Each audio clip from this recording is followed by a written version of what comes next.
여러분들이 예수 믿으면서부터 지금까지 될 것이라는 기대와 믿음을 가지고 살아왔는데 왜 아직 안 될까요? 하나님은 분명히 된다고 말씀하셨고 때로 그 말씀대로 응답받고 되어지는 사람이 있는데 왜 나는 안 될까요?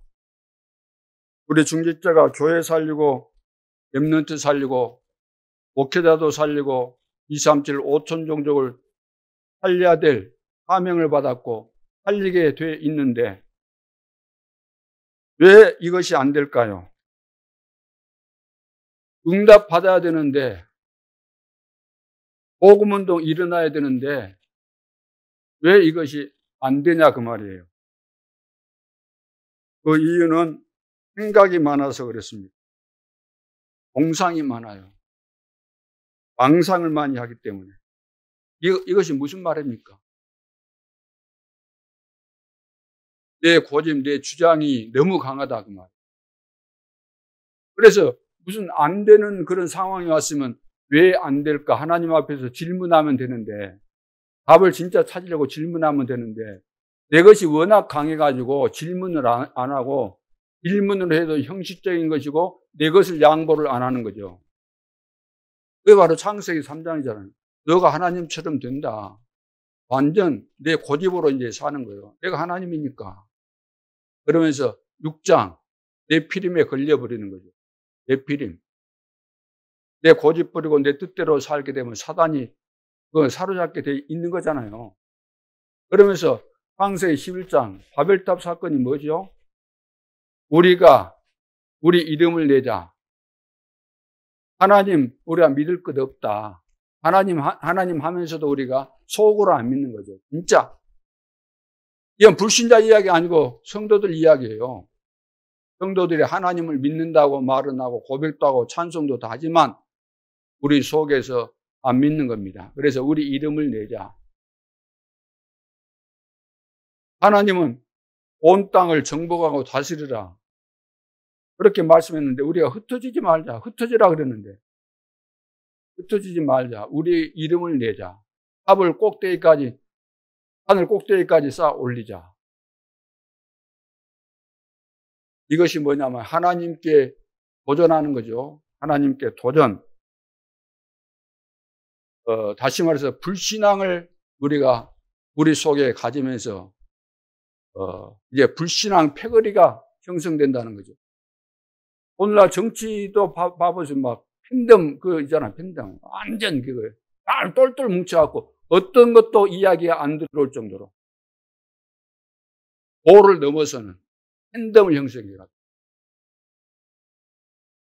우리 이름을 내자. 흩어지지 말자. 패거리, 불신앙 패거리. 예.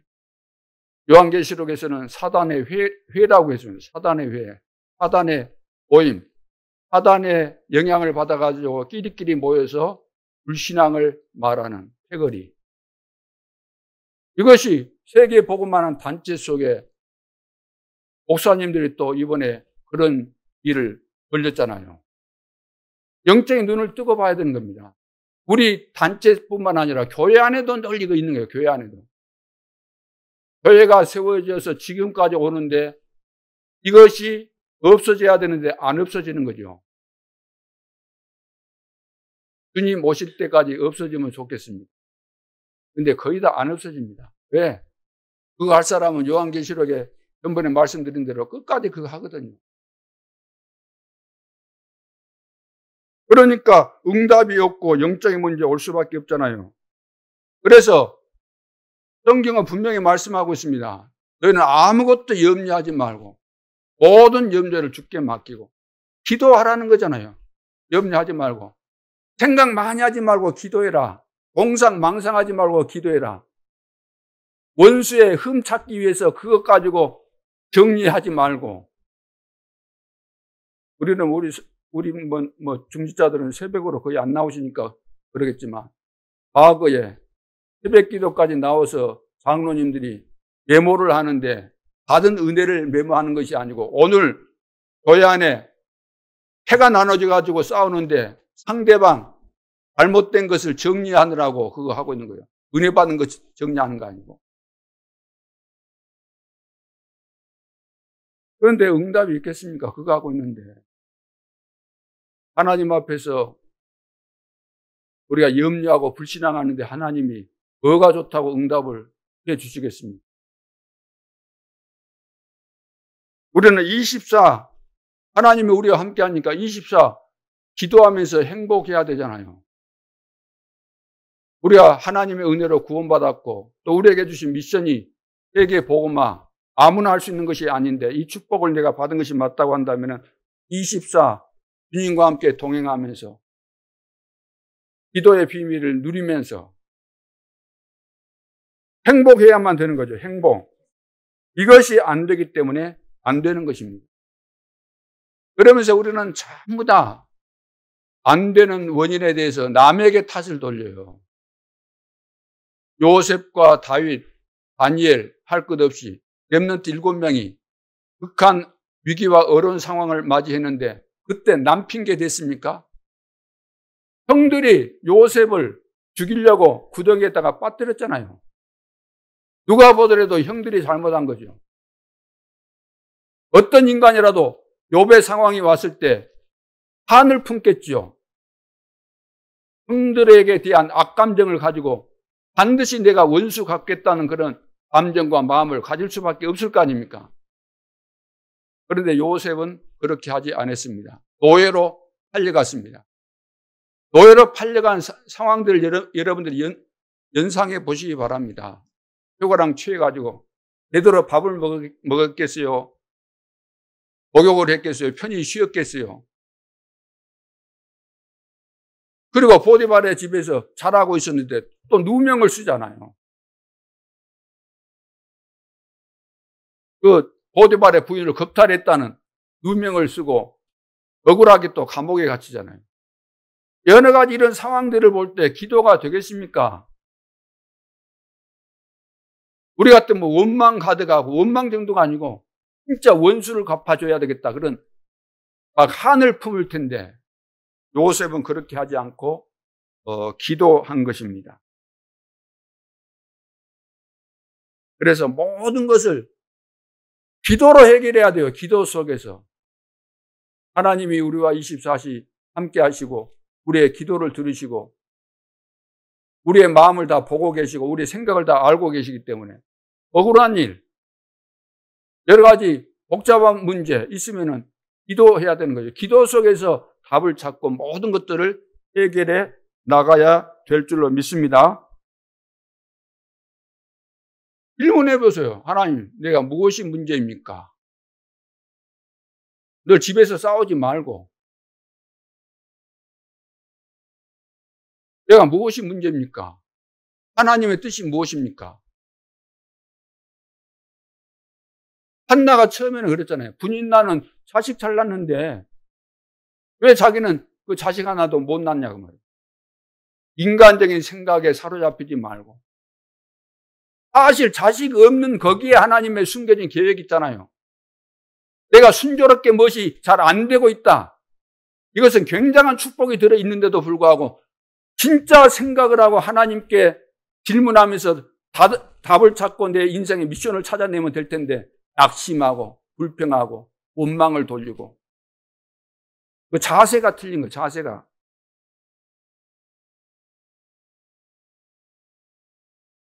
교회 와서 틀린 소리, 사람 소리, 거짓말, 육신 이야기만 하면은 시간 지나면은 아무 응답이 없다는 사실을 확인할 수밖에 없는 증거들이 내 삶 속에 나타나게 되는 겁니다. 완전 무가 되는 거예요, 무가.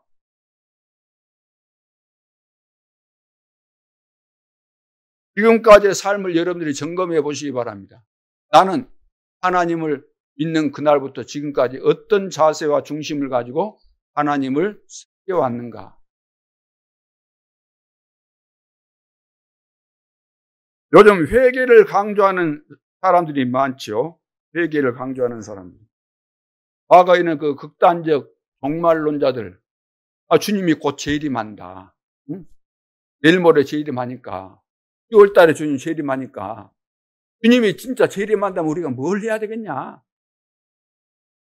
집에 통장에 있는 그 돈 같은 거 빨리 헌금 다 해라. 주님 재림하면 그거 못 쓸 거 아니냐?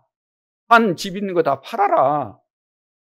그래, 헌금해라. 주님 재림할 텐데 그거 가지고 있으면 뭐 할 거냐? 주님이 재림할 때. 그러니까 애들 학교 보낼 필요도 없는 거죠. 주님 재림하시는데 회사 다닐 필요도 없잖아요. 주님 재림할 때 우리가 쉽게 말해서 뭐 하늘로 휴거 된다고 그거 준비해야 되느라고 일상적인 그 리듬과 패턴이 다 무너지는 거죠. 그러면서 뭐 회개하라는 등등. 또 율법주의자들은 자기들이 만든 율법, 하나님이 주신 그 율법도 아니고 그것은 시원찮으니까 더 확실하게 디테일하게 만들어가지고 올가매는 거예요. 자기 자신도 거기에 올가매고 다른 사람도 율법을 가지고 꽉꽉 조이면서 꼼짝달싹 못하도록. 유대인들이 그렇게 했잖아요. 그래서 회개하라는 거죠. 회개. 우리가 본질적으로 죄인인데 살아가면서 윤리 도덕적인 거, 그런 거 실수한 거, 그런 육신적인 거 범죄한 거 그거 회개 좀 한다고 그 문제가 해결되겠습니까? 회개가 그런 것일까요? 우리가 잘못된 것에 대해서 뉘우치고 막 눈물 흘리고 통에 자복하고 그 회개일까요? 그거 하고 또 끝나잖아요. 회개 근본적 의미가 뭡니까? 회개. 가야 될 그 길을 안 갔다는 거예요. 정확한 그 길을 안 갔다는 거예요. 원래 하나님이 주신 것을 놓쳤다는 거예요. 화살이 관역을 맞춰가야 되는데 빗나간 것이 다 죄라는 거 아닙니까? 그 의미가. 하나님을 제대로 믿어야 될 사람이 안 믿는 거, 그거 죄 아닙니까?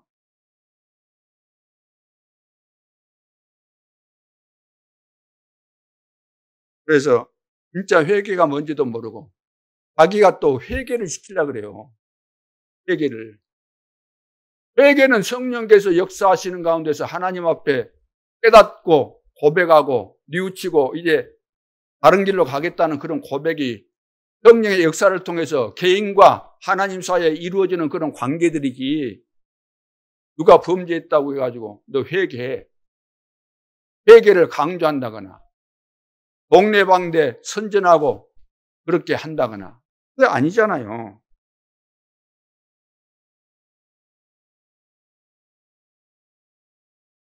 예를 들어서 약점이나 범죄 사실을 발견하면 어떻게 해야 되겠어요?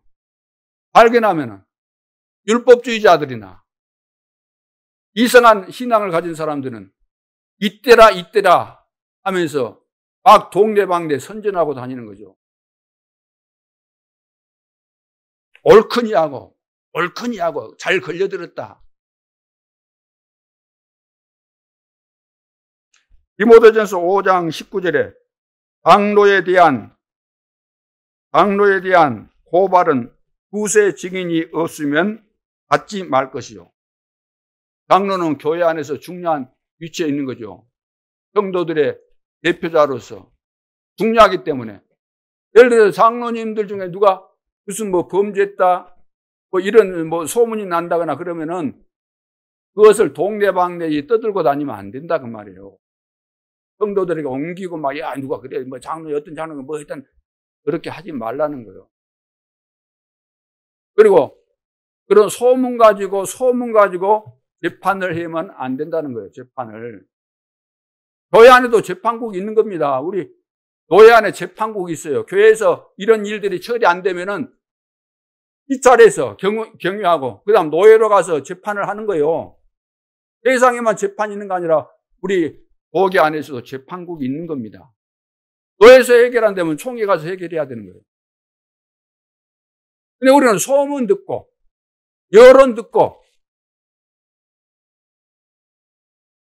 그것은 상대방을 그런 근거 없이 한다고 한다면 무고죄가 되는 거죠. 거짓말해서 상대방 모함하는 것이니까 오히려 그렇게 한 사람이 걸려들게 돼 있는 것이죠. 그래서 두세 사람의 증인 없이는 하지 말라는 거예요.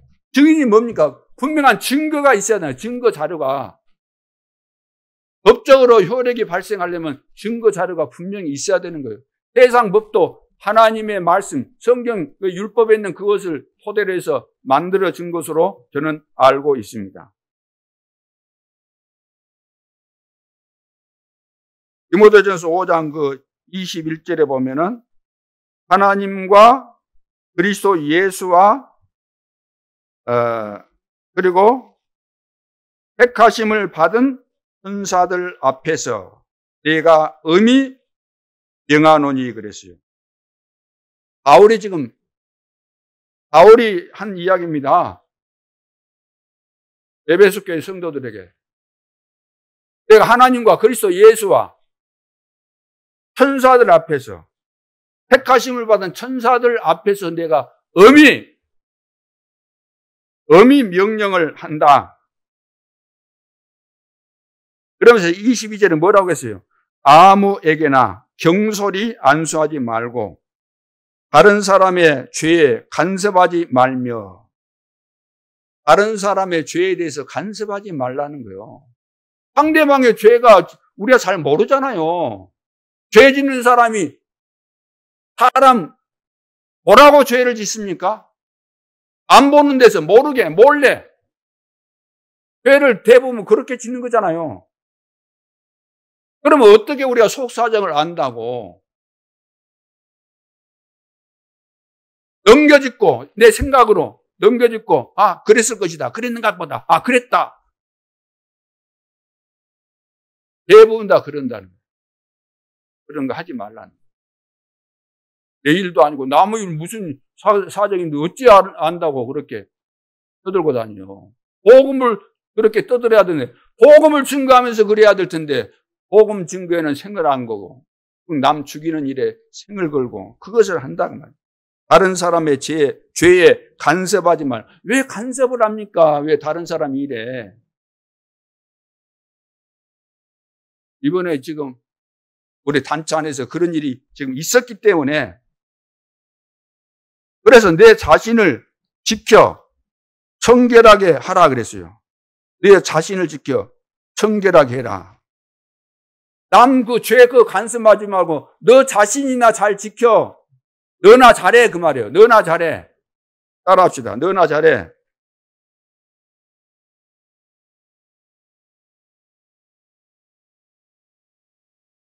어떤 사람들의 죄는 24절에 보면 밝히 드러나 먼저 심판에 나아가고 어떤 사람들의 죄는 그 뒤를 따르나니. 하나님의 시간표 속에서 하나님이 알아서 다 해 가시는 거예요. 알아서. 하나님이 하시는 그 소관인데 거기에 왜 우리가 끼어들어서 홍나라 밤나라 그걸 할 필요가 뭐 있습니까? 하나님이 하실 일을 내게 맡겨준 일이나 내가 당연히 필연적으로 절대적으로 해야 될 일에 대해서는 전혀 뒷전으로 팽개쳐버리고 해야 될 것은 안 하고 관심이 다른 데 있는 거예요.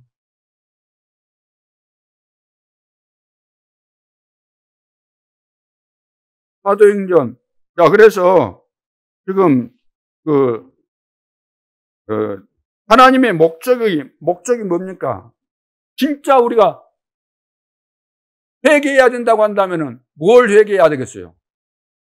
남의 육신적인 거, 도덕 윤리적인 거, 남 부족해서 저지른 그런 거 쳐다보고 남 정죄하는 것이 아니고 진짜 회개해야 된다고 한다면 뭘 회개해야 되겠어요? 뭘 회개해야 돼요? 복음운동을 가로막는 그 일을 한 것을 회개해야 돼요. 어제도 메시지 들으셨을 거 아닙니까? 복음운동을 가로막는 죄가 가장 무서운 죄입니다. 하나님은 지금 복음운동을 통해서 세계복음화 하시는 것이고 이것이 가장 중요한 것인데 이것 때문에 하나님이 인간의 몸을 입고 오셨고 지금도 제자들을 세워서 이 일을 하고 있는데 이것을 가로막고 있다. 가장 큰 죄가 되는 거죠. 복음을 방해한 죄를, 복음운동을 안 하면서 복음운동을 가로막는 그 죄를 회개하라는 겁니다. 하나님의 목적은 인간이 복음받고 구원받는 것이잖아요. 이것 때문에 하나님께서 인간의 몸을 입고 이 땅에 오셨죠. 성육신 그리스도. 그분이 십자가 지셨죠. 부활하셨죠. 지금도 살아계시죠. 부활하신 그리스도, 지금도 살아계신 그리스도. 이것을 말하는 것, 이것이 가장 시급하고 가장 중요한 일입니다. 그래서 사도행 1장 8절에 오직 성령이 너희에게 임하시면 너희가 권능을 받고 예루살렘과 온 유대와 사마리아와 땅끝까지 들어 내 증인이 될 것이다. 오직 우리가 해야 될 것은 이거 하면은 다 하나님이 주신다 그 말입니다. 이것을 안 하고 다른 거 하니까 안 되는 거죠. 뒤죽박죽이 아니고 완전 혼란에 빠져서 사단에게 속아 버릴 수밖에 없는 거죠. 그래서 늘 육신적인 것 가지고 다투고 시기하고 싸우고 모든 좋은 것을 총동원해 가지고 우리는 망하는 길로 막 달려가는 거죠.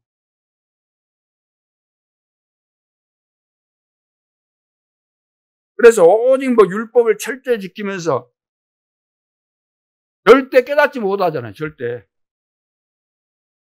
그래서 유대인들은 그 역사를 볼 때 오해되고 포로되고 속국된 이유가 뭐냐면은 완전히 가장 중요한 축복을 다 받았잖아요. 다 받아놓고도 잘못된 율법주의에 빠져 있고 잘못된 사상, 선민 사상, 잘못된 여호와관 여기에 걸려가지고 복음이 이해 안 되는 거예요. 복음이. 아직도 예수님이 구원하실 메시아가 안 왔다고 생각하는 거예요. 곧 재림할 때가 가까워졌는데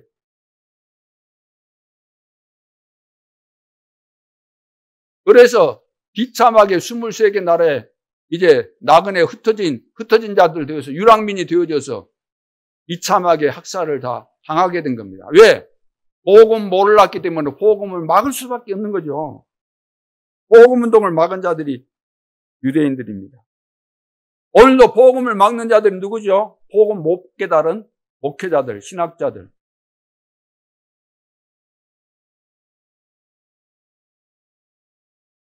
그래도 회개 안 하고 있잖아요. 유대인들 지금도 회개 안 합니다. 강팍해질 대로 강팍해져 있는 거죠. 진짜 것은 안 하죠. 자꾸 다른 것은 하면 다른 거. 다른 걸로 막 걸고 넘어지고 정신이 없는 거죠. 복음 전할 생각은 전혀 안 하고 그냥 육신적인 거, 예산, 이익 이런 거 가지고 늘 물고 뜯고 막 이거 하는 거죠. 현장에 복음 전하는 자들이 없습니다. 우리라도 가서 복음 전해야 됩니다. 우리가 딴 데 관심 가지고 하는 것을 회개해야 된다는 말씀입니다. 다락방 전도가 뭡니까? 성경적인 전도를 하라는 겁니다. 현장에서 사람들이 현장에서 지금 시달리고 있기 때문에 그 사람들이 어떻게 교회로 스스로 나오겠습니까? 사단이 나오도록 해주겠습니까? 나올 수가 없으니까 현장에 가서 답을 주라는 거죠. 그 집에 들어가서 만나서 그게 바로 다락방 전도입니다. 초대교회 마가 다락방에서 일어났던 그 전도 운동이 지금도 똑같은 거예요. 가지 않고서는 안 되는 거예요. 근데 갈 수 없다는 거죠. 왜? 왜 갈 수 없을까요? 딴짓하고 있으니까. 영적인 힘이 없으니까. 가야 될 이유를 못 찾았으니까. 사명이 없으니까. 나에게 생명이 없으니까. 능력이 없으니까. 못 가는 거죠. 가야 됨에도 불구하고. 암만 가라고 한다고 한들 가지겠습니까? 안 되는 거죠. 그럼 언제 가지게 되겠습니까? 언제 가질 것 같아요? 우리 평신도가 응답 못 받았는데 여러분들이 집사 되면 응답 받고 여러분들이 응답 못 받았는데 그러면 권사 되면 응답 받습니까? 장로 되면 응답 받습니까? 아닙니다. 처음 시작이 다예요. 오늘 우리는 올바른 성경을 이해해야 되겠습니다. 오늘 본문 말씀 축복의 말씀이죠. 과거에 제일 성도들이 보호하고 기도할 때마다 거의 안 빠지고 나왔던 기도 제목입니다. 들어가도 복을 받고 나와도 복을 받고 떡방주 그릇이 복을 받고 뭐 오늘 본문에 나와 있잖아요.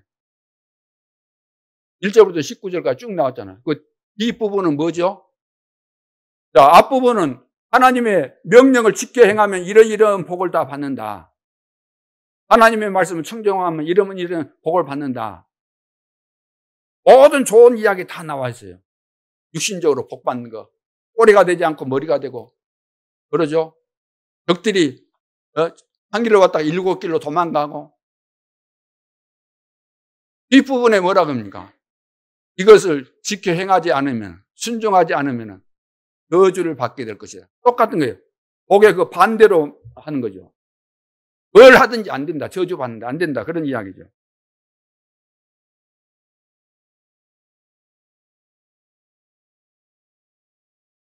이것을 이리 딱 보면은 사람들이, 말씀 순종하면 복 받고 말씀 순종하면 안 하면은 저주 받는 것이구나. 하나님 무섭네. 하나님이 칼을 휘두르면 다 죽겠구나. 아이고, 겁나 죽겠네. 안 지킬 수 없겠구나. 하나님 말씀 순종해야지. 벌벌 떨면서 순종하겠다고 하는 그 신앙생활이 종교생활입니다. 여기서 하나님이 순종해라. 말씀을 순종하면 이런 복을 주겠다. 그 말이 틀리다는 말이 아니고 이 부분에 대해서 해석을 더 깊이 해야 된다는 거예요. 좀 이따가 그 부분에 대해서는 이해가 되어져야 되겠습니다. 우리가 아무리 몸부림쳐도 내가 하나님의 자녀가 맞다고 한다면 몸부림을 쳐도 어디에 있는 거예요? 하나님의 말씀 안에서 몸부림치면 되는 거예요. 하나님 말씀 안에서. 여러분들이 왜 안 돼가지고 몸부림친다고 할 때 그래 이번 주 강단 메시지를 묵상하면서 이 속에서 내 답을 찾기 위해서 몸부림친다.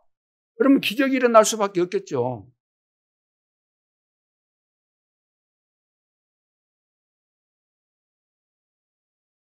다시 말해서 이 말씀 속에 있는 자는 그 말씀 따라가게 돼 있다는 겁니다.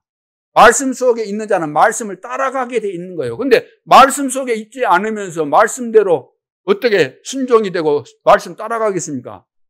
내가 하나님의 자녀가 아니고 내 속에 하나님의 말씀이 안 들어왔고 내가 이 말씀대로 살아야 되겠다는 그런 조그만 의지도 그렇게 해야 될 이유도 안 가지고 있는데 어떻게 말씀 따라가겠습니까? 못 따라가는 거죠.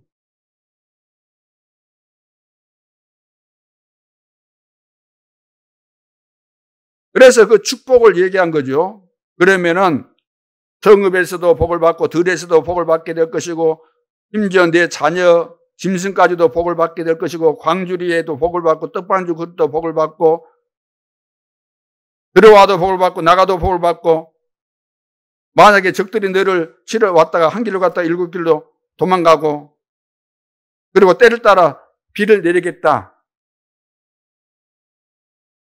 근데 이 말씀대로 성경대로 사실 됐습니다. 성경대로 이 지구상에 안 된 것이 하나도 없어요. 성경대로 다 됐어요. 내가 꼬리가 되지 않고 머리가 되게 하겠다. 자, 왜 이렇게 하나님이 축복하십니까? 왜 이렇게 축복하실까요? 이 부분을 다르게 이해하기 위해서 첫째, 성경을 많이 읽고 최고의 신학을 쓴 지금까지 지구 생기고 성경을 그래도 가장 잘 이해했다고 하는 신학자가 있었는데 그 신학자가 칼빈입니다. 칼빈이 성경을 읽고 기도하면서 읽고 연구하고 깨달아져서 정리한 것이 5가지가 있어요. 5가지. 칼빈의 5대 도리라고 하고 기독교 이제 강요 이런 데서 이제 말씀을 하셨는데 그게 5가지가 뭐냐면은 인간은 절대로 구원받을 수 없다는 거예요. 인간은 절대로 구원받을 수 없다. 왜냐? 창세기 3장에 걸려있기 때문에 자기 스스로 절대 불가능합니다. 여러분 스스로 절대 불가능해요. 구원은. 그래서 전적 부패라 그랬죠. 두 번째는 무조건 다시 말해서 구원받을 조건이 없다는 거예요. 구원받을 조건이 없어요, 우리가. 여러분, 구원받을 조건이 있을까요? 없어요. 왜?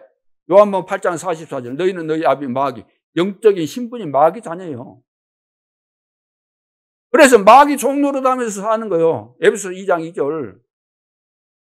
그래서 무조건, 조건을 걸면 구원받을 자가 없기 때문에 무조건적으로 선택했다는 거예요. 세 번째는, 그래서 하나님이 구원자를 보내신 거죠. 왜? 우리 실력으로, 노력으로, 수행으로 그 어떤 방법으로도 해결 못하니까 구원자를 보내주셨습니다. 그 구원자를 우리가 믿을 때만이 구원받는 거예요. 수행해서 구원받거나 노력해서 구원받거나 모든 윤리적으로 착하고 선하고 열심히 하니까 구원받거나 그런 것이 아니다 그 말이에요. 다 거짓입니다. 그래서 제한적 속죄, 다 구원시키는 거 아니고 구원받을 자들을 다 제한했다는 거예요. 하나님이 선택을 하는데 다 선택한 거 아니고 딱 하나님께서 제한시켰다는 거예요. 네 번째는 막을 자가 없는데 하나님이 주신 것이기 때문에 누가 막겠습니까? 하나님이 선택해서 우리에게 구원의 축복을 주시고 은혜를 주셔서 세계복음화 해 가시는데 이 은혜를 막을 자가 없다는 거예요. 막을 자가. 막을 자가 없다는 것은 막으려고 해도 막아지지 않는다는 거예요.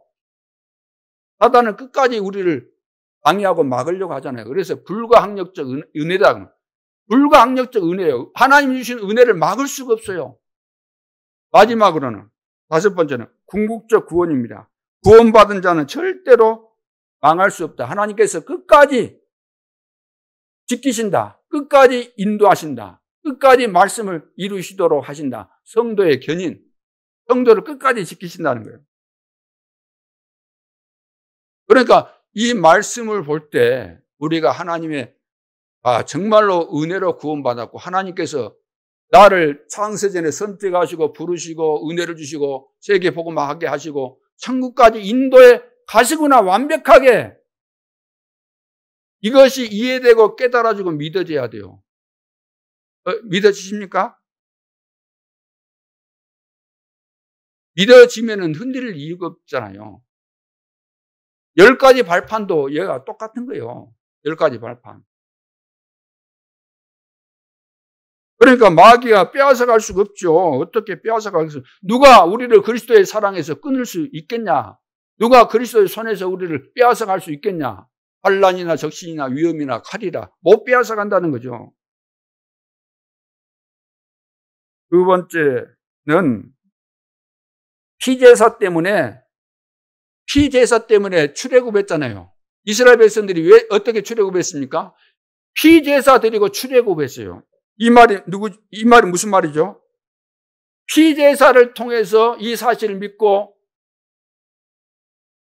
빠져나온 사람들은 누구나 구원받았다는 거예요. 누구나. 그래서 이제 광야길을 가는데 하나님께서 유월절, 오순절, 수장절에 이 축복을 주셨잖아요. 유월절이 뭡니까? 유월절날 양 잡아서 피 바른 그 집은 죽음의 사자가 들어가지 못해. 죽음의 사자 들어가면 다 죽게 되는데 들어갈 수가 없어요. 피 때문에.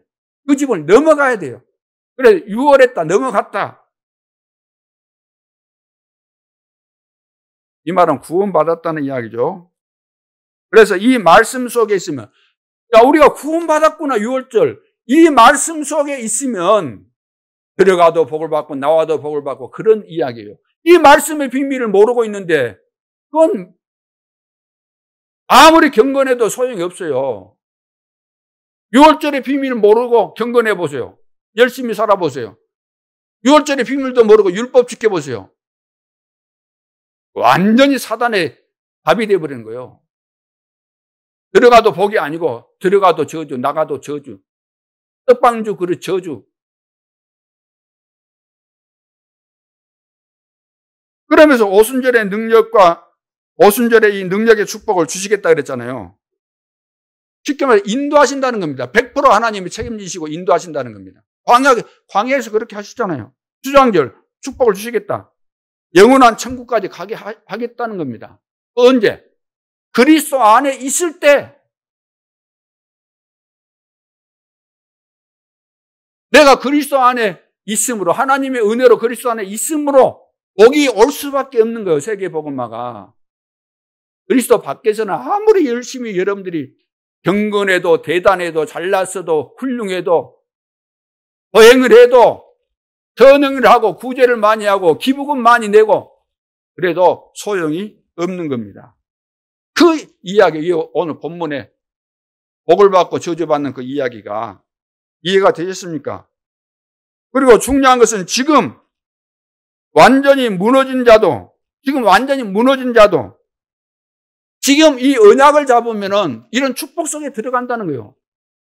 지금 안 되는 자도, 안 되는 이유가 바로 여기에 있었구나. 피제사를 내가 모르고 있었구나. 오직 그리스도가 내가 안 돼 있구나. 오직 그리스도가 되는 날 원망 불평이 사라집니다. 인생이 바뀝니다. 이미 바뀌어진 거예요. 내가 쓸데없는데 생을 낭비했구나. 사단에게 속아가지고 내가 쓸데없는데 내 인생을 다 낭비해버렸구나. 큰일 날 뻔했구나. 오늘이라도 깨달아진 것에 대해서 너무나 감사하고. 그렇게 되는 거죠. 그리고 병든 자. 이 언약 딱 잡으면은 반드시 승리합니다. 그리스도 안에서 여러분들이 기도하세요.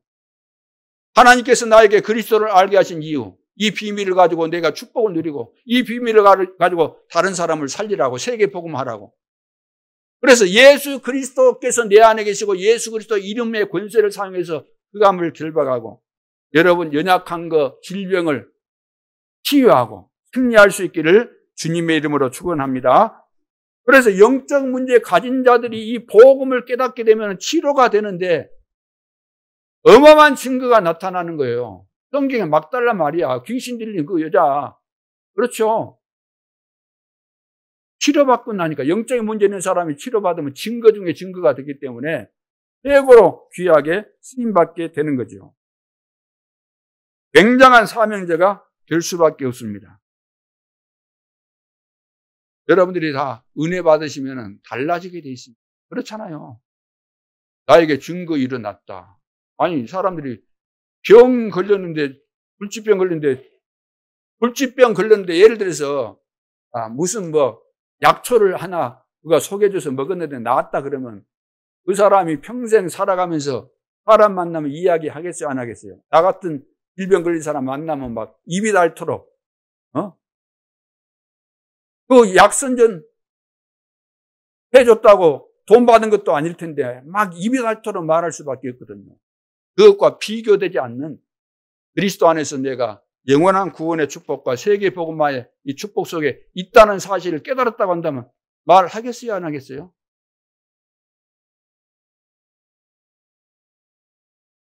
그리고 지금 많은 이 후대들을 이대로 두면 다 망합니다, 우리 후대들. 이대로 두면 망하는 거예요. 너무너무 시급한 겁니다. 시간이 지금 없어요. 어리면 어릴수록 더 좋은 겁니다. 때를 놓치면 안 돼요. 지금 빨리빨리 안 가르치면은 여러분들 자녀들 봐보세요. 커갈수록 이제 영적인 문제가 처음부터 뱃속에서부터 이미 남자 여자가 만나가지고 내의 남자 내의 여자가 아니고 영적인 문제 많은 남자와 영적인 문제 많은 여자가 만나가지고 결혼을 했는데 그 작품이 영적인 문제 두 개가 결합돼가지고 짬뽕이 돼가지고 더 확실하고 더 분명하게 이상하게 되는 거예요. 어린 꼬마도 말 안 듣고 막 그러잖아요. 막 고함 지르고 막 발악을 하는데. 커보세요. 여러분보다 덩치 커보세요. 두드려 맞는 거예요. 뺨 두드려 맞고 그래요. 전번에 학생이 도장 서 있는데 뺨 치고 그런 거 안 봤습니까?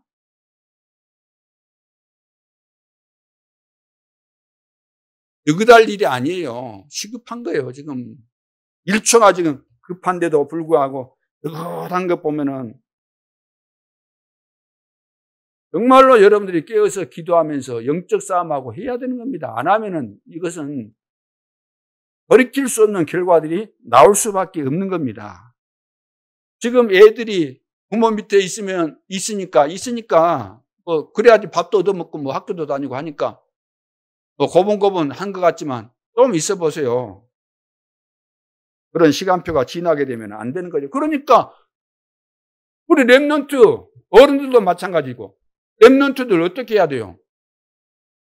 평일날 학교 부근에 만나든지 집에 찾아가든지 1대1로 반드시 양육을 해줘야 되는 거예요. 교사라고 한다면 해줘야 되는 거예요. 교육자라고 한다고 하면 해줘야 되는 거예요. 1대1로도 해주고 그룹으로도 해주고. 이거 안 하면은 그것은 전혀 도움이 안 되는 거예요. 도움이. 오늘 본문 자칫 잘못하면은 마음대로 해석할 수 있습니다. 오늘날은 또 신학도 별 신학이 다 있어가지고 신학 가지고 이렇게 해석을 하잖아요. 엉터리로 막 해석을 하기 때문에 굉장히 주의를 해야 되는 거죠. 우리 렘넌트들이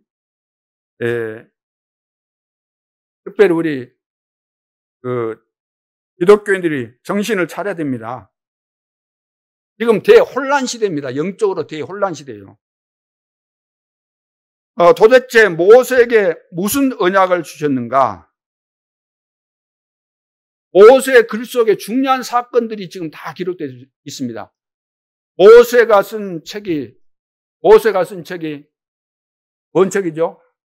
창세기, 출애굽기, 레위기, 민수기, 신명기 5권, 모세 5경이라고 합니다. 율법서라 그러죠.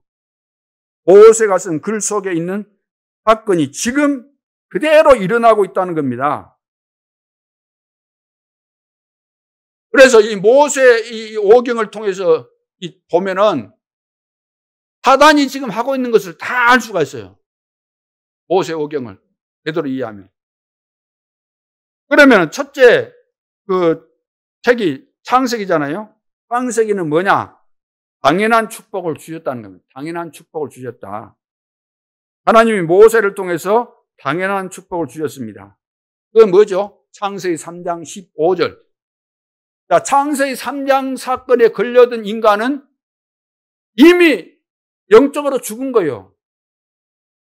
불신앙하는 순간에 영적으로 이미 죽은 거예요. 반드시 죽을 것이다. 따먹기 전에 따먹어야 되겠다는 마음을 굳힌 거, 이거 다 그것이 이미 불신앙이 된 거예요. 따먹은 이것은 결과일 뿐이지 이미 따먹기 전에 불신앙한 거예요. 죄가 딱 들어와 버린 거예요. 그래서 전번에 말씀드렸죠. 에덴 동산에서 쫓아냈지. 언제 하나님 떠났냐. 말 같은 소리 해야지. 하나님 말씀 어긴 순간에 떠난 거잖아요. 떠났다. 안 믿는다. 불신앙했다. 죄가 들어왔다. 죄를 범하게 된 거잖아요. 그 자체가. 이런 것도 이해가 안 되는데 무슨 신학을 해요. 신학은 최고 위의 학문인데. 이 지구상에 나와 있는 모든 학문 중에 최고 위의 학문이 신학인데.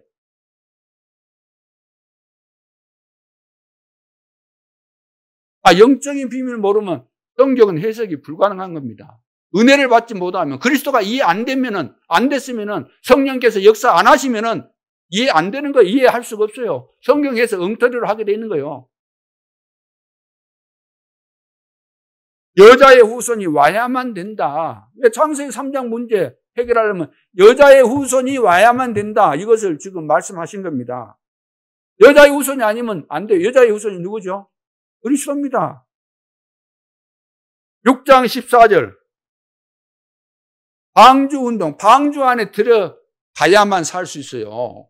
홍수가 내려서 온 땅이 다 덮였는데 방주 안에 들어가야 살아요. 요즘 지금 비가 얼마나 폭탄비가 물폭탄이 떨어져 가지고 얼마나 사람이 많이 죽습니까? 그 속에서 수영 잘한다고 살아요? 응? 집채만한 물이 흘러내려가는데 나무 부러진 거, 돌멩이, 양철, 여기 흘러내려가는데 그 속에 들어갔는데 다 잘라주고 다 죽어요. 나오지를 못해요. 소용이 없어요. 방주 안에 들어가요. 방주 안에. 방주. 그리스도 안에 들어가야 되는 거예요. 너를 위해서 방주 만들어라. 내 자손을 위해서, 후손을 위해서 방주 만들어라. 생명 구원을 위해서 방주 만들어라. 당연한 축복을 주신 거예요. 오직 그리스도가 아니면 절대로 안 됩니다. 여러분, 속에서 막 열이 막 난다. 열 받친다. 그럼 뭐 해야 될까요? 그러면 막 열받칠 때, 그래도 그리스도 해보세요. 하긴 막 싫어도 막 열받쳐갖고 그리스도가 안 나올 겁니다. 그래도 내가 살려면 뭐 해야 돼요? 그리스도라고 또 해야 돼요. 그렇게 해서라도. 왜? 그러면서 오직 그리스도. 아이고, 내가 속을 뻔했구나. 그렇게라도 해야 된다니까요. 창세기 12장 1절로 3절. 내가 네게 지시할 땅으로 가라.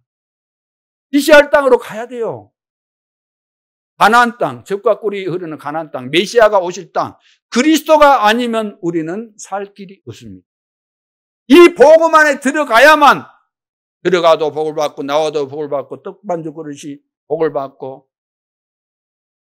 머리가 될지언정 꼴이 안 되고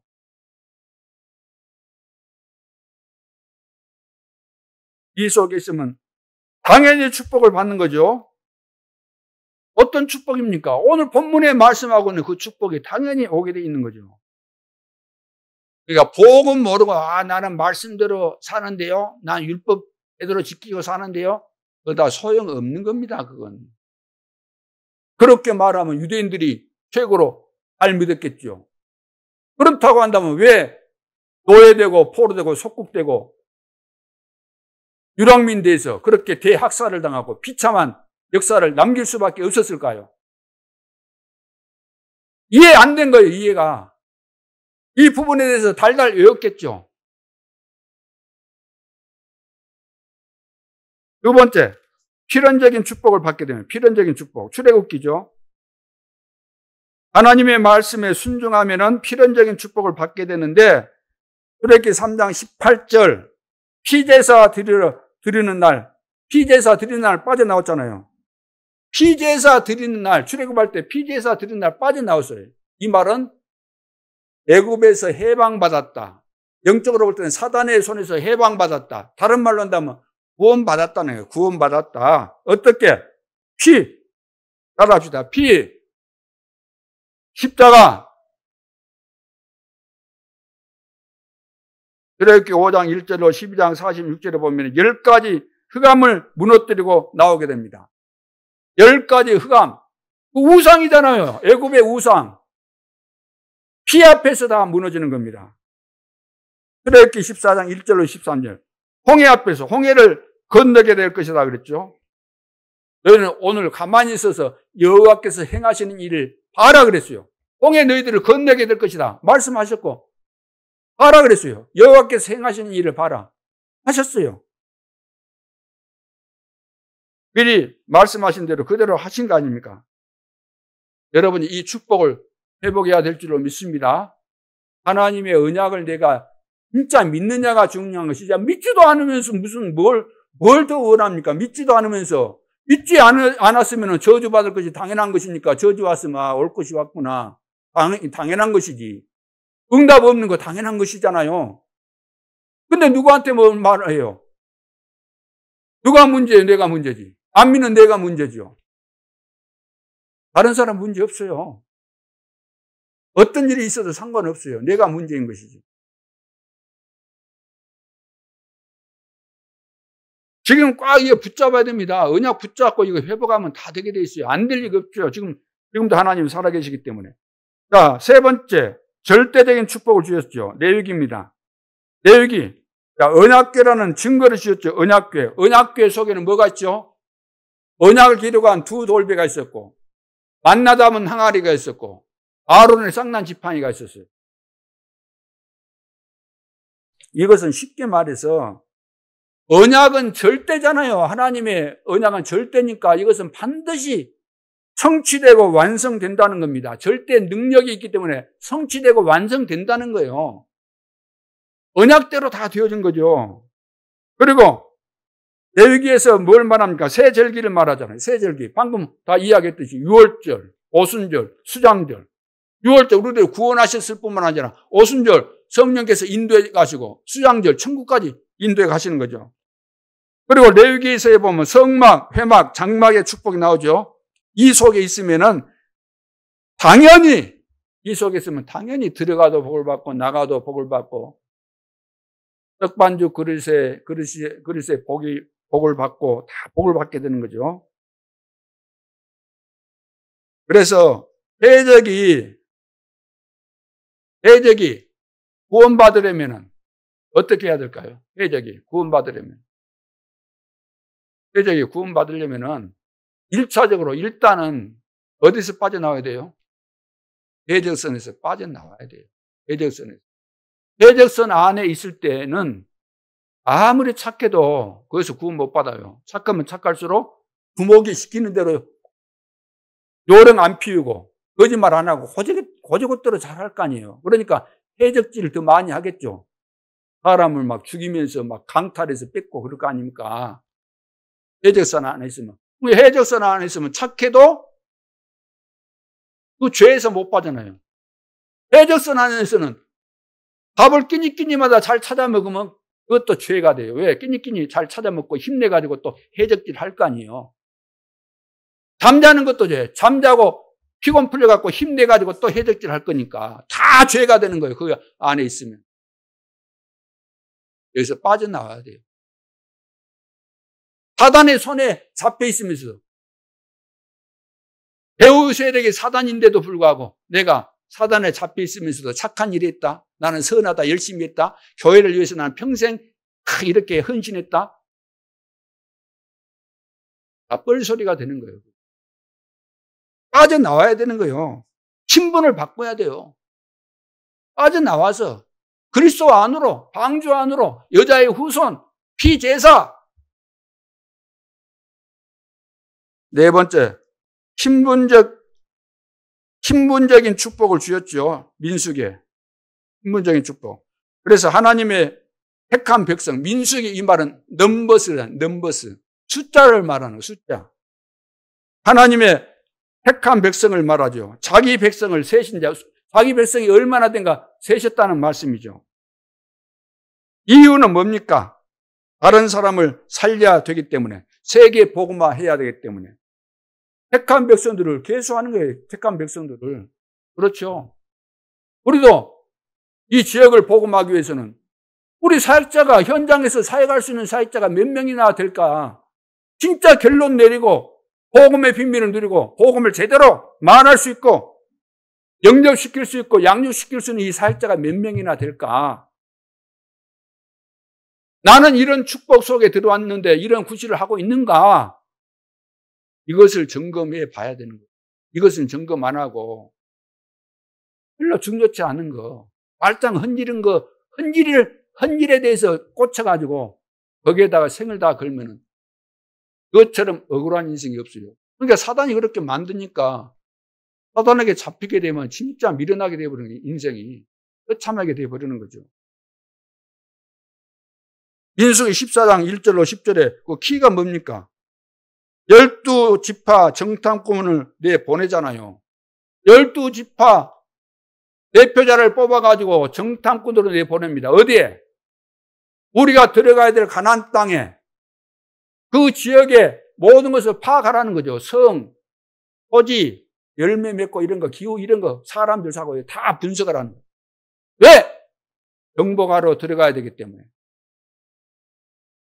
그런데 정복하러 12명이 들어갔는데 보는 눈이 다 다르잖아요. 보는 눈이. 10명과 2명. 10명은 보는 눈이 뭘 봤냐? 그 사람들 보고 깜짝 놀래본 거예요. 이야, 거인들이 살고, 이야, 무시무시하구나, 대단하구나, 어마어마하게 발전했구나. 우리 여기 들어갔다가는 진짜 뼈도 못 찾겠구나. 응? 갈비뼈 순서가 다 바뀌겠구나. 아, 겁이 막 팍 나본 거예요. 막 불신앙이 들어와가지고. 이성을 잃고 돌아와서는 막 보고하잖아요. 백성들 앞에서. 우리 여기 들어가면 큰일 난다. 얼마나 또 그 확실하게 악령 충만해서 보고를 했든지 전 백성이 그 보고를 듣고 완전히 다 불신앙에 빠져가지고 대성 통곡하는. 근데 두 명은 어떻게 했어요? 두 명은 언약의 눈을 가지고 딱 가서 보니까 이거 거인들이지만 이거 별 볼 일 없구나. 다윗이 골리앗 봤을 때 우습게 본 것처럼 이것을 다 우리에게 주셨구나. 남는 땅을 이미 주었노니 우리가 믿음 가지고 오면 우리는 승리할 수밖에 없구나. 확신이 딱 생긴 거죠. 확신.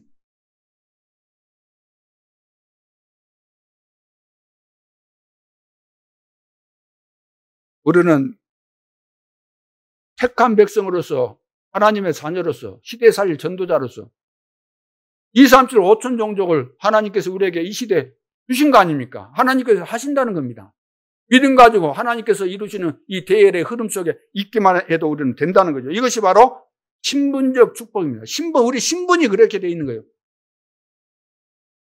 마귀 자녀면 절대로 불가능하지만 하나님의 자녀가 맞다고 한다면 일이 되게 되어 있는 거죠. 다섯 번째, 사명적인 축복을 붙잡게 하시죠. 사명적 축복. 신명기 있습니다. 신분을 넘어서 이 사명적인 축복을 붙잡도록 하시기 위한 거죠. 오늘 생각을 완전히 바꿔야 됩니다. 우리는 하나님의 자녀로서 하나님께서 왜 우리를 하나님의 자녀로, 마귀 자녀에서 하나님의 자녀로 왜 신분을 바꿔주셨을까? 중요한 사명을 주시기 위해서. 하나님의 자녀가 사명 없는 자는 없어요. 내가 못 발견했을 뿐이지. 사명적 축복. 힘이 없어도 괜찮습니다. 우리의 능력으로 하는 거 아닙니다. 하나님의 은혜로 구원받았고 하나님께서 우리에게 사명을 주셨고 사명 감당하겠다고 결단을 내리고 하나님의 뜻을 따라서 순종하면은, 지켜 행하면은 하나님께서 다 이루어 가시는 거죠. 들어가도 나가도 복을 받고 전도운동 다 되게 돼 있다는 이야기입니다. 이것을 각인시키고 뿌리 내리게 하고 체질되도록 하라는 거잖아요. 신명기를 통해서 이것을 하라는 겁니다. 우리 렘넌트에게 이거 해야 되고 우리 중직자들과 우리 모든 성도도 이것이 돼야 돼요. 오늘 당연한 축복을 하나님께서 주셨습니다. 필연적인 축복, 절대적인 축복을 주셨습니다. 신분적인 축복을 우리는 다 받은 거 아닙니까? 사명적인 이런 축복을 다 받았습니다. 하나님께서 다 하시는 거잖아요. 자, 그렇다면 결론으로 오늘 14절은 이 언약을 이제 잡고 가나안 땅 가는 여러분에게 하나님은 적을 만나면은 7길로 도망하도록 만들겠다고 이렇게 하셨죠.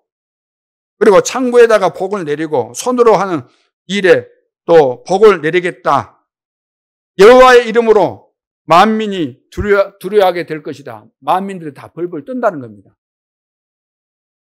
그렇기 때문에 거기 이제 그 가나안 땅에 들어가면 사탄, 예를 들어서 악령, 귀신, 우상을 섬기지 말라는 거. 우상 섬기지 말아라. 가나안 땅에 들어가거든 우상 숭배하지 말아라. 귀신 섬기지 말아라. 또 후대에게 이 교육을 꼭 시켜주라는 거죠. 우리 후대에게 교회가 뭔지 그 중요성에 대해서 가르쳐주고, 다른 교육은 몰라도 교회가 뭔지, 구원의 비밀이 무엇인지, 이 땅의 문제가 무엇인지 이런 것들을 가르쳐줘야 될 거 아닙니까? 그리고 성전 싸움이 뭔가를 알게 해줘야 되는 거죠. 왜 성전 싸움인가? 우리 나이 드신 분들은 나이 먹었다고 포기하지 마시고, 모세 봐봐, 모세. 40년. 왕궁에서 40년, 미디안 광야에서 40년. 응답이 없었어요. 80이 됐어요. 노인이잖아요, 80이. 그때 하나님께서 이제 시간표를 허락하신 거죠. 미션을 주셨는데 40년 동안 120세가 될 때까지 모세는 쓰임받았습니다. 오늘 여러분들도 이제 시작입니다. 하나님께서 하신다는 거잖아요. 세계복음을 하시겠다. 지금 최고의 전도 방법 세 가지 뜰 회복해라. 성전 싸움이에요. 성전 싸움. 지역에 치유받을 자, 또 다민족 이들이 있기 때문에 치유받을 이 셋들이 만들어져야 되는 것이고, 그래서 서밋으로 세워가야 되는 것이죠. 그래서 지역에 망대를 세워서 70망대를 세워가는 거죠. 이를 위해서 반드시 우리가 실천해야 될 것이 뭐냐면, 첫째, 평일. 평일날은 누려야 돼요. 뭐죠? 집중. 아침, 점심, 저녁. 이거 설명 많이 했기 때문에 힘을 내라는 겁니다. 기도하면서 집중하고, 세팅하고, 그 다음에, 예? 응답이 뭐예요?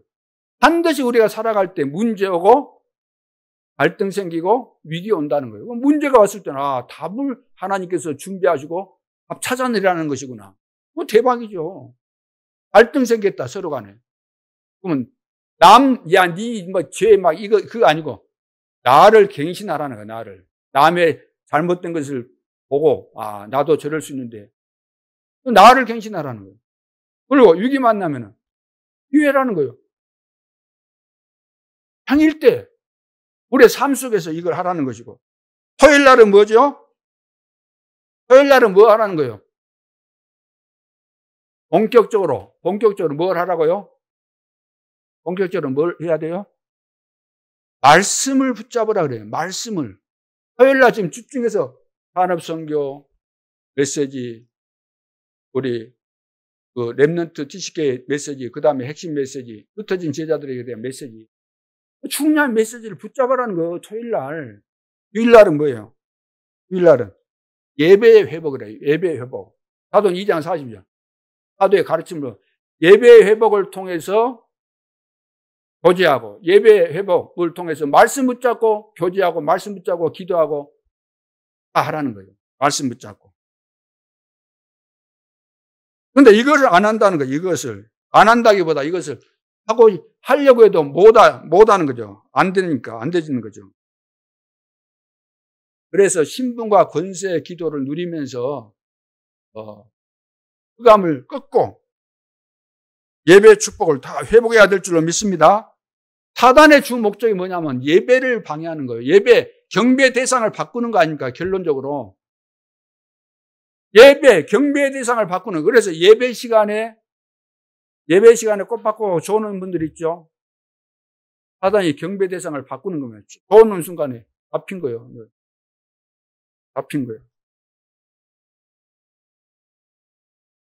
그래서 예배 시간에 좋은 자와 사업을 같이 하지 말라 그랬죠. 예배 시간에 좋은 자에게는 돈도 빌려주지 말아라. 왜? 못 받을 거니까. 또 망할 것이니까. 그 정도로 예배가 중요한 겁니다. 영적인 눈을 뜨고 여러분 스스로가 진단 다 하실 거 아닙니까? 나는 예배 시간에 집중이 되는가, 아니면 졸음이 그냥 나도 모르게 순간순간 깜빡깜빡 하는가. 그러니까 내가 일일이 다 말해주라고 하면 해줄 수 있지만, 여러분들이 그 허락을 안 하잖아요. 여러분 자존심이 말해줬을 때 겸손하게 받아들일 수 있을 정도의 여러분들의 수준이 향상되어 있으면 해줄 수 있는데, 제가 해주면 틀림없이 여러분들을 반발하고 흥경을 내고 그럴 것이 뻔하기 때문에 제가 말을 안 해주는 거예요. 개인적으로 해줄 수 있는. 여러분들이 찾아야 돼요.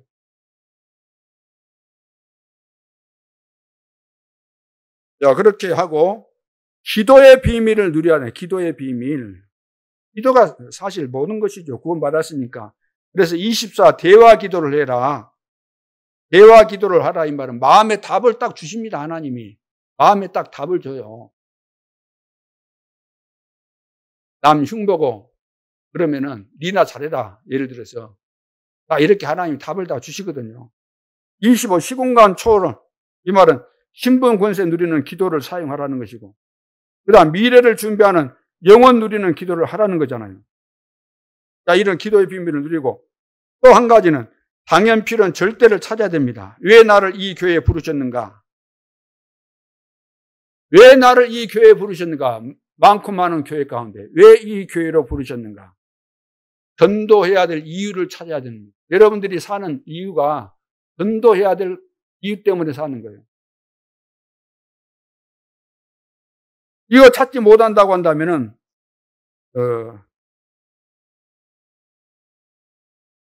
하나님의 교회와는 전혀 안 맞는 거죠. 하나님의 교회하고는.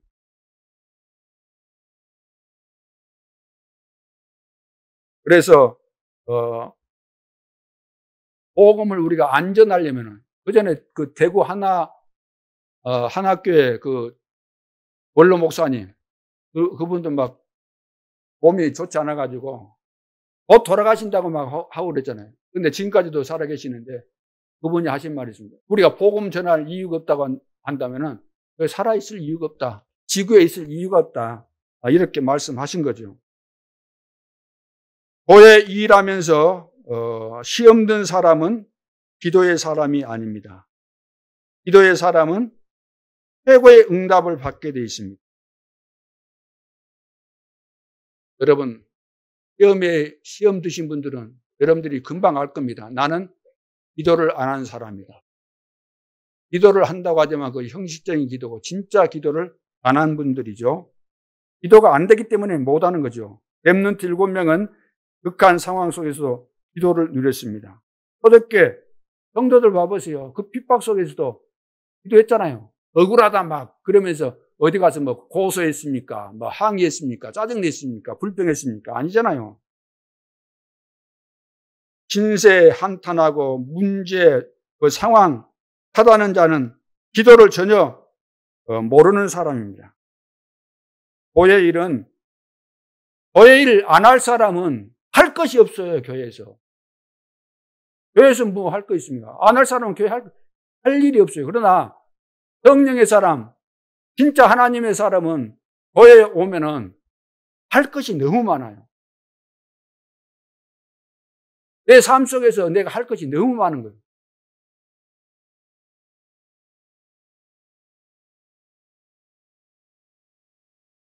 자, 그래서 여러분들이 하나님께 질문을 해서 이 답을 찾아내야 됩니다. 하나님의 뜻이 무엇입니까? 교육자는 매일 사실 교육자는 매일 출퇴근해야 돼요. 교육자는 제가 이 다락방 운동 하기 전에는 부교육자로 있어봤고 또 담임 목사도 내가 했는데 부교육자로 있을 때 매일 출근합니다. 매일 9시에 오후까지 사역을 매일 하는 거예요. 팀 구성해가지고 권사님들과 같이 팀 구성해서 전도사들이 따로 팀 구성해가지고 매일 신방 다니고 무슨 신방입니까? 결석자 있잖아요. 아픈 자 있잖아요. 또 구역 예배도 드려야 되잖아요. 무슨 또 예배 드려달라고 뭐 들어줘야 돼요. 날마다 이거 현장에서 복음 운동하고 살려주는 이것이 교육자가 해야 될 거예요. 당연히 해야 될 거예요. 이것은. 근데 우리는 왜 출근 안 하겠죠? 하라고 할 수 있는데 왜 안 했죠? 복음 운동을 하다 보면 왔다 갔다 하는 그 시간이 낭비될 수 있다고 생각도 되니까 그 시간에 사역을 현장에서 많이 뛰도록 하려고 안 나와도 된다고 말했을 뿐이지 매일 하나님 앞에서 나에게 주어진 사역을 해야 되는 거예요. 규례를 정해놓고 내가 해야 될 일을 해야 된다는 거예요. 그렇잖아요. 마땅히 내가 해야 될 일을 안 하면 그거 안 되죠. 여러분들 회사 직원이에요? 직원으로서 월급 받으려면 뭐 해야 돼요? 맡겨진 일을 해야 돼요. 그런데 요즘 재택근무 있잖아요. 재택근무 있잖아요. 재택. 집에서도 원칙적으로는 회사에 가서 근무를 해야 되는데 집에서도 해도 되는 그런 일이 있어요. 요즘 인터넷 이거 되니까 온라인 이거 되고 하니까 그런 것이 준비되어 있고 이 사람은 왔다 갔다 출퇴근하는데 시간이 많이 걸릴 수 있으니까 집에서 하도록 허용을 해줬어요. 그러면은 이 사람은 회사에는 안 나가서도 집에 있지만 회사에서 해야 될 일을 해야 돼요, 안 해야 돼요? 안 하면은 그것은 직원으로 쫓아낼 수 있어요. 근무 안 하니까. 오늘 우리가 하나님 앞에서 내가 누구인가 나에 대해서 질문하고 나에게 주어진 사명이 무엇인가 질문하고 기도해 보면 답이 금방 나옵니다. 누구 뭐 핑계대고 누구 때문에 그거 아니에요. 내가 받은 축복이 어마어마하게 많음에도 불구하고 중요한 것은 놓치고 있다는 거. 속아가지고 다 놓치고 있다는 거. 속아가지고 누구 잘못이 아니에요. 속지 그래. 속지 말라는 거. 속지 말라. 속임수의 명수 사단은 사람을 통해서 내 자신에게 속는 거거든요. 사람에게 속고 내 자신에게도 속고 사건 때문에 속고 문제 때문에 속고 다 속는 겁니다. 사람 말에 속고. 오늘 말씀 속에 있는 자의 순종, 이 복음의 비밀을 알고 이 속에 흐름 타고 가면은 하나님은 모든 축복을 다 주시게 돼 있습니다. 이 언약을 붙잡고 절대로 속지 말고 이번 한 주간 동안도 모세를 통해서 주셨던 그 말씀 속에 숨겨져 있는 이런 비밀을 가지고 승리할 수 있기를 주님의 이름으로 축원합니다. 기도드리겠습니다. 하나님 은혜를 감사합니다. 말씀의 비밀과 이 흐름 속에서 하나님께서 우리에게 주시겠다고 약속하신 언약 속에서 누구도 받을 수 없는 축복을 받고 누리고 또 증거하고 나에게 주어진 미션을 수행하는 가운데서 내 자신을 살리고 우리 가정과 또 교회와 우리 후대와 지역과 237 5천 종족을 살리는 시대의 전도자들로 다시 새롭게 일어날 수 있도록 축복하여 주옵소서. 지금도 살아계신 주 예수 그리스도의 이름으로 기도하옵나이다. 아멘.